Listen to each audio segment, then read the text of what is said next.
महाशिवरात्र जवळ आलेली आहे आणि त्यासाठी मी तुम्हाला एक उपासाची रेसिपी दाखवणार आहे। थालीपीठं आपल्याला सगळ्यांनाच आवडतात, आपण नेहमीच करतो, पण आज मी तुम्हाला अगदी सोप्या पद्धतीने रताळ्याची थालीपीठं दाखवणार आहे। आपण सुरुवात करूया। ही मी पाव किलो पीठ घेतलेलं आहे। ह्या पिठामध्ये राजगिरा, शिंगाडा, भगर आणि साबुदाणा अशी पिठं मिक्स आहेत, पण तुम्ही कोणतंही एक पीठ घेतलं तरी सुद्धा चालेल। तर आता हे जे पीठ आहे ते मी ह्या बोलमध्ये काढून घेते।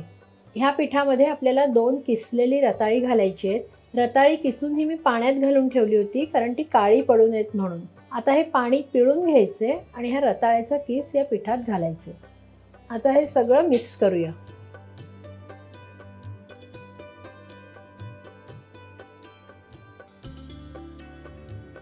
आता ह्याच्यात जाईल एक मोठा उकडून कुस्करून घेतलेला बटाटा।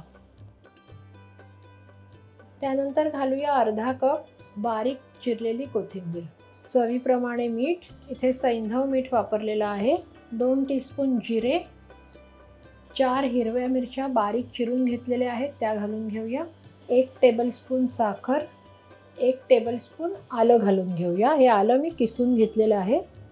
आता हे सगळं मिक्स करून घेऊया। थोडं थोडं पाणी घालून आपल्याला ह्याचा गोळा तयार करून घ्यायचा आहे। आता ह्याच्यात मी कोथिंबीर वापरलेली आहे। जर उपासाला तुम्ही कोथिंबीर खात नसाल तर कोथिंबीर नाही घातली तरी सुद्धा चालेल।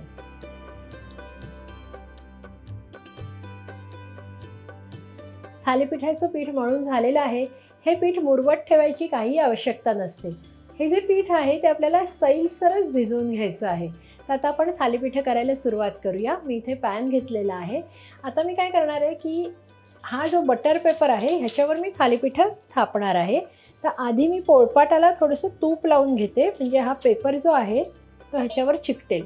आता जर तुमच्याकडे बटर पेपर नसेल तर तुम्ही एखादा रुमाल किंवा टॉवेल ओला करून घेऊ शकता आणि त्याच्यावर सुद्धा थालीपीठं थापू शकता। तर इथे मी एक मोठा असा गोळा तयार करून घेतलेला आहे। ह्या बटर पेपरला आता मी पाण्याचा हात लावणार आहे आणि त्याच्यावर थालीपीठं थापणार आहे। ही थालीपीठं तुमच्या आवडीप्रमाणे तुम्ही लहान किंवा मोठी अशी थापू शकता। मध्ये एक असं होल करायचं। आता इथे तवा जो मी तापत ठेवलेला आहे त्यात थोडंसं तूप घालून घेऊया। जे थालीपीठ आहे ते असं सोडवून घ्यायचं आहे। वरून सुद्धा थोडंसं तूप घालायचं आहे, हे मध्ये सुद्धा तूप घालायचं आहे आणि झाकण ठेवून ह्याला एक वाफ घ्यायची। ही वरची बाजू सुकलेली आहे। आता आपण थालीपीठ उलटून घेऊया आणि दुसरी बाजू सुद्धा छान खरपूस अशी भाजून घेऊया।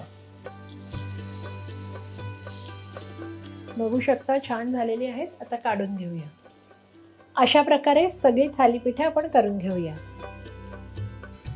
ही जी थालीपीठं आहेत ती तुम्ही उपासाला तर कराच, उपासाला केलीत तर दह्याबरोबर खाऊ शकाल आणि उपास नसताना जर केलीत तर कोणतीही चटणी किंवा अगदी चहाबरोबर सुद्धा छान लागतात।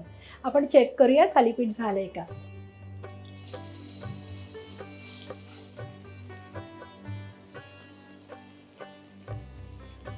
अशा प्रकारे उपासाची खुसखुशीत रताळ्याची थालीपीठं तयार आहेत। तुम्ही नक्की करून बघा आणि कशी झाली ते आम्हाला कळवायला विसरू नका। आणि अशा छान छान उपासाच्या रेसिपीसाठी रुचकर मेजवानीला लाईक, शेअर आणि सबस्क्राईब सुद्धा करा।